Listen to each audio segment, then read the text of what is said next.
प्रतिक्रिया जी, शुरुआत आपसे ही करते हुए, क्योंकि अब से कुछ देर पहले विदेश मंत्री एस जयशंकर की ओर से बयान दिया गया है कि 13,000 फीट की ऊंचाई पर विपरीत परिस्थितियों में जिस तरह से हमारे जवान सरहद की हिफाजत कर रहे हैं, उनके लिए पिटाई जैसे शब्दों का इस्तेमाल कतई ठीक नहीं है। और राहुल गांधी का यह बयान, जिस पर उन्होंने अपनी ये प्रतिक्रिया दी है, क्या होगा इस पर जवाब आपका? पलटवार किया उन्होंने राहुल जी के बयान पर।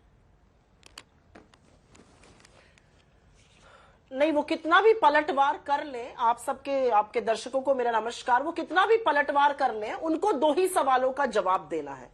हमारे 20 जाबाज सैनिकों की शहादत हुई जून 2020 में, और उसके बाद प्रधानमंत्री ने पूरे देश को गलवान घाटी के बारे में बोल दिया, कोई घुसा हुआ नहीं था। आज तक उसका खामियाजा पूरा देश उठा रहा है। चीन उसका फायदा उठाता है और कहता है जो आपके प्रधानमंत्री कह रहे हैं वही तो हमारा पीएलए कह रहा है। पहली बात तो ये, और उस पर भी जयशंकर जी को बयान पलटना पड़ा था।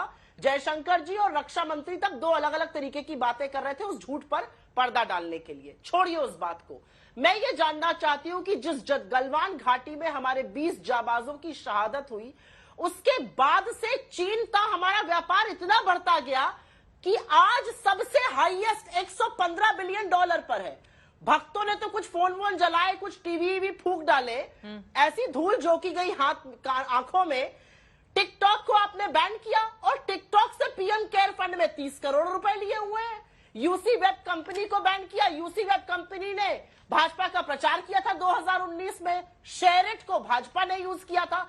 तो मैं ये जानना चाहती हूं कि ये पैसा आया कहां गया, इसका क्या उपयोग हुआ, और सबसे ज्यादा क्या शहादत का बदला हमारा ट्रेड डेफिसिट बढ़ाना, उनके साथ व्यापार बढ़ाना है? क्योंकि चीन का हमारा व्यापार 10% है हिंदुस्तान का, चीन के लिए हम मात्र 3% है। तो एक तरह से चीन की सेना को पैसा हमारा ट्रेड द्वारा दिया जा रहा है। इसका जवाब क्या है? अगर इसका जवाब नहीं है तो राहुल गांधी को भूल जाइए, कांग्रेस पार्टी को भूल जाइए।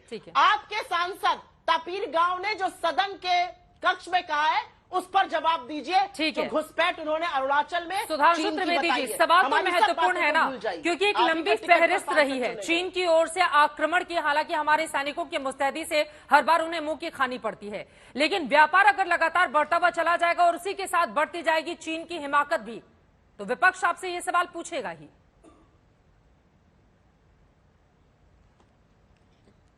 हाँ, देखिए, ऐसा है कि जिनकी बुद्धि के ऊपर मोदी विरोध का इतना अतिक्रमण हो गया है कि उनको दिखाई नहीं पड़ता सत्य, तो उनके लिए मैं बताना चाहता हूं। जहां तक व्यापार की बात है, व्यापार है तो पूरा सत्य बताइए।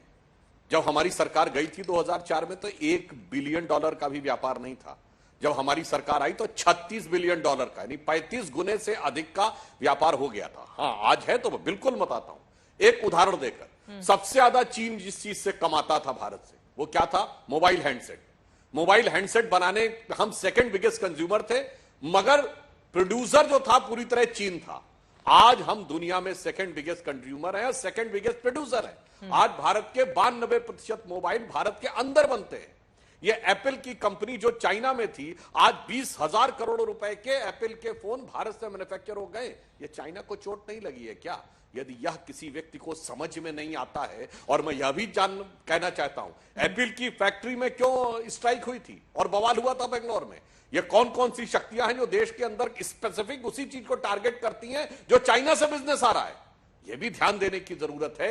और यह बात सही है कि जिस प्रकार की चीजों के लिए जागरूकता भी चाहिए। प्रधानमंत्री जी ने कहा खिलौने क्यों आने चाहिए भाई चाइना से, और हम लोगों ने अभियान चलाया और वो चीजें बंद हुई और लोग अपने खरीदने लगे। तो आज अगर आप देखें तो इंटरनेशनल ट्रेड में भारत की स्थिति पहले के मुकाबले बहुत बेहतर हुई है। परंतु मुझे अधिक आपत्ति ये पीटने पिटने वाले बयान से।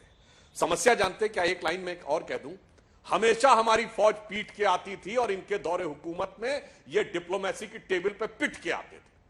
48 की लड़ाई में हमारी फौज पीटती चली जा रही थी। 72 घंटे और होते, पूरा पीओके हमारा होता, ले जाके यूनाइटेड नेशन में पिटवा दिए अपने को। सन 62 में बताइए हमारी इतनी फौज थी, एयरफोर्स चाइना का 47 में 62 में हम यूज किए होते तो पता नहीं क्या कर दिए होते। 71 में एक लाइन, 71 में सेना ने इतना पीट दिया था कि 93,000 फौजी थे। पीओके तो छोड़िए, 1 इंच नहीं ले पाए बाईं तरफ, पिट के आ गए। तो और तो छोड़िए 95 में पोखरण विस्फोट, हम लोगों ने 98 में क्या 95 ठीक है नरसिम्हा राव करने जा रही ठीक थी, है। एक आंख आई दिखाई गई, अमेरिका से पीछे हट गए। हाँ। तो अंतर यह रहता है कि हमारे यहां सेना हमेशा पीटती है जिनकी की फितरत पिटने की रही है डिप्लोमेसी की टेबल पे, कूटनीति की टेबल पर सेना की विजय को पराजय में सुप्रिया जी, बदलने में इस जो पर आप माहिर जवाब रहे हैं, दीजिए कि उन्हें ही सेना आज के इस लिए प्रकार की भाषा पिटने जैसे बोलना शब्द दिखाई का इस्तेमाल करना, और चूंकि कांग्रेस पार्टी बार बार व्यापार का भी जिक्र कर रही है, तो एक आंकड़ा है मेरे पास, जैसा कि सुधांशु जी ने भी जिक्र किया है और पीयूष गोयल जी की ओर से संसद में बताया गया है